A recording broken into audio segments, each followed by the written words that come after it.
Hi, it's Rosie here from the yoga studio in Bude in North Cornwall. I've had a request for a short little video to help with the sciatica. A lot of people have issues with their SI joint, as it's called sometimes. The sciatic nerve is actually the longest nerve in the whole body.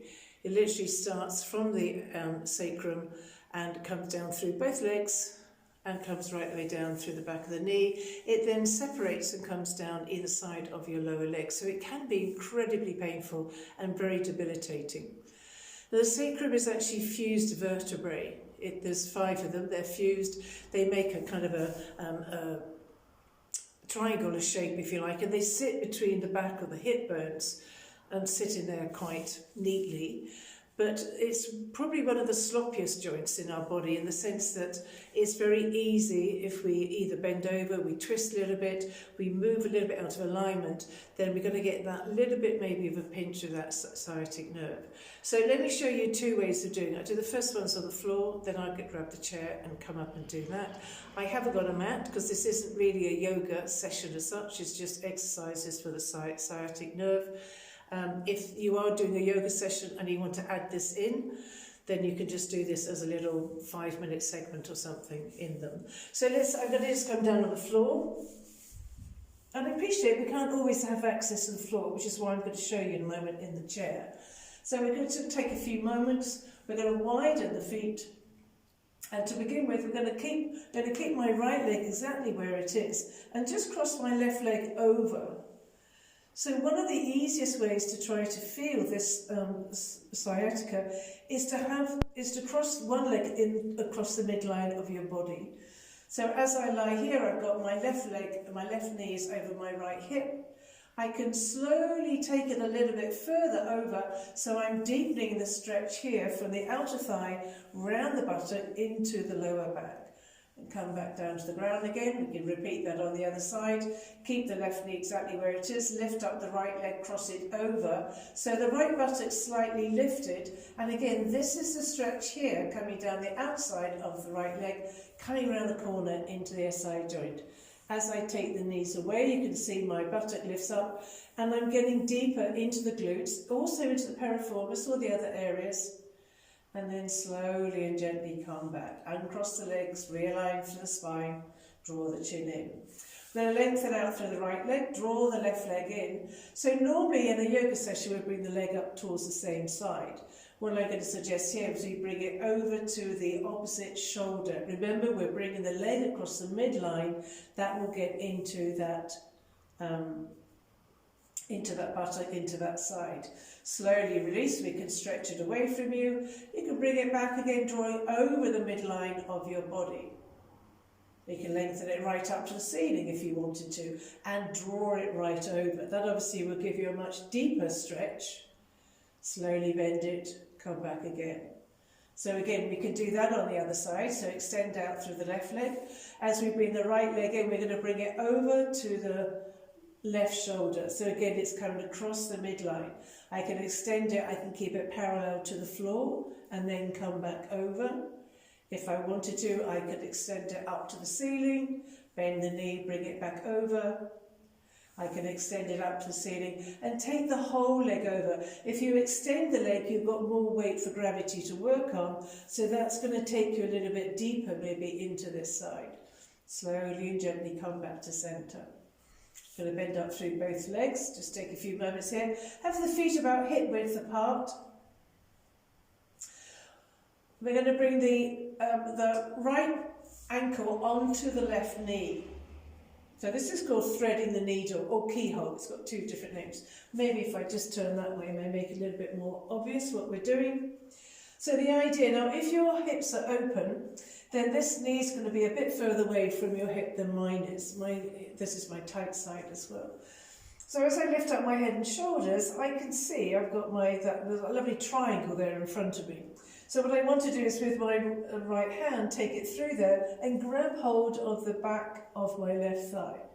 And then as I lower my head and shoulders back down, I've got this quite a deep stretch going on here. This could also be something you can do against the wall. Let me just see which wall would be better to show you on. This one probably. So I can have this at 90 degrees here, and again do the same thing, bring the leg over. Now I really don't need to lift up my head and shoulders. I can do if I wanted to. I could do the same thing. I could bring the left foot away from the wall, or I could just stay here and kind of have a little play and check out how tight this particular hip, this right hip feels. And then we could do the same on the other side. Again, allowing that leg, just take a few moments to allow it to soften and fall away as much or as little as you feel it needs to. Then lifting up the head and shoulders, here's your triangle, reach the left arm through, find the back of that right thigh and come back into your pose. Now again, people with open hips, not only will this knee be further away, but you'll probably be able to rest your shin on your collarbone. I can't do that, but I know people can. But again, that could be another way of getting that openness. Another quite uncomplicated way would be to cross the leg over and allow both legs just to fall over to one side. So again, now I've kind of caught my left leg at the back with my right knee, and that's creating this length through the thigh. Slowly come back. I'll do these quite quickly just to give you ideas. You can do reps of 3, 5, 7, whatever you feel works for you, because what works for one person may not. So I cross my legs the other way, the right leg is over my left, rolling away. So again, it's lifting up the right buttock, and I'm getting this slight rotation through the pelvic area. Slowly and gently come back to centre.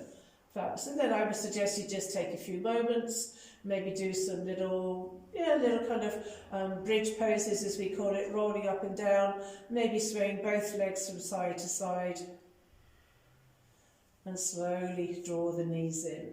Now before we come up, another great one for getting into it is to do twisting. So for this, I'm going to bring my left heel towards my right bottom. I'm going to bring my left foot over, and I'm going to hold on to the knee. I'm going to sit up as tall as I can here. So immediately I'm getting quite a stretch down the side of my left hip and thigh, coming into the buttock and around the corner. Then I can deepen that twist, bringing the left hand behind me, wrapping my right arm around that knee, and really bringing my body round. And just drawing, again, because this left leg is across the midline of your body, you're going to get deep into that hip and draw the armpit and the shoulder and the knee together to get a deep stretch. And then, of course, you'd have to come back and do the other side. So let's do that.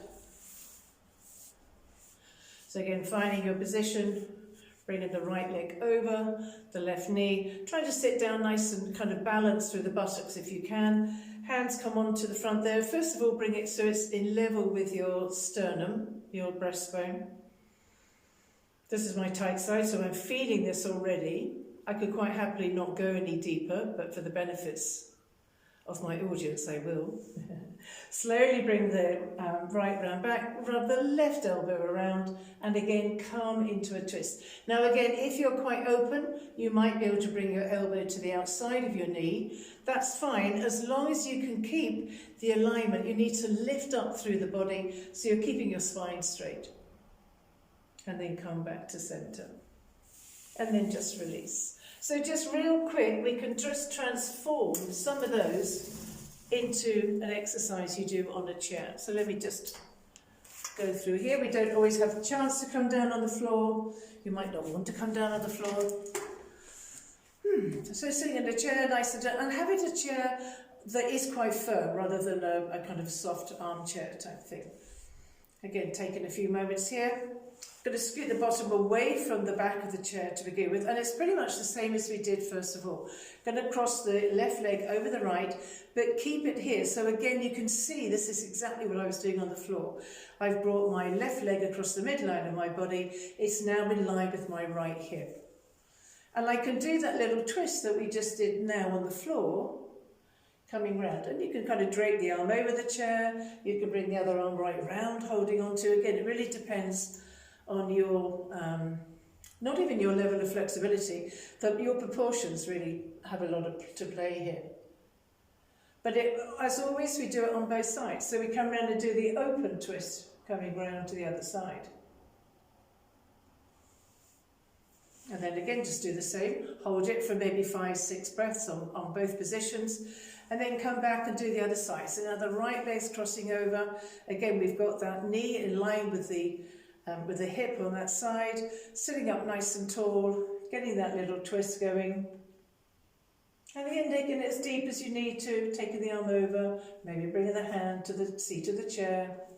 Totally up to you. And for a lot of people, especially if you are having, struggling and suffering at the moment with sciatic pain, it may be just doing this, just bringing the knee across. Coming back to centre. And again, sitting a little bit away from the chair, we can do the same thing we've just done, that keyhole, by leaning back a little bit, bringing the left ankle onto the right knee. Sitting up nice and tall, bringing your body away from the back of the chair. And again, if your hips are open, your knee's going to be down here somewhere and your shins will be parallel to the ground. Sit up nice and tall and then fold forward. So again, if I just turn sideways, may make it a little bit more visual, perhaps sitting up as tall as you can and just fold. So I'm trying not to round through the back. I'm literally folding at this hip crease and that will deepen the stretch that you're getting here. And then slowly and gently come back. Again, hold that maybe for 5, 6, 8 breaths, whatever feels right for you. And just go to the other side. Again, sitting up nice and tall. And the secret really is to sit up as tall as you can and then just fold. Just bring yourself forward. So that again, real tight. I can feel this in this right hip. And then slowly and gently. And just release. So there are lots of variety of movements you can make. For me, the only experience I can share with you is that whenever you bring one of your limbs across the midline of your body, you're working with that joint. So it's the same as you bring your arm over, you're working that shoulder. If you bring the knee over, you're going to work that hip. So again, we could just do very gentle little just movements, bringing the knees up towards the opposite shoulder. So I hope this video has helped you.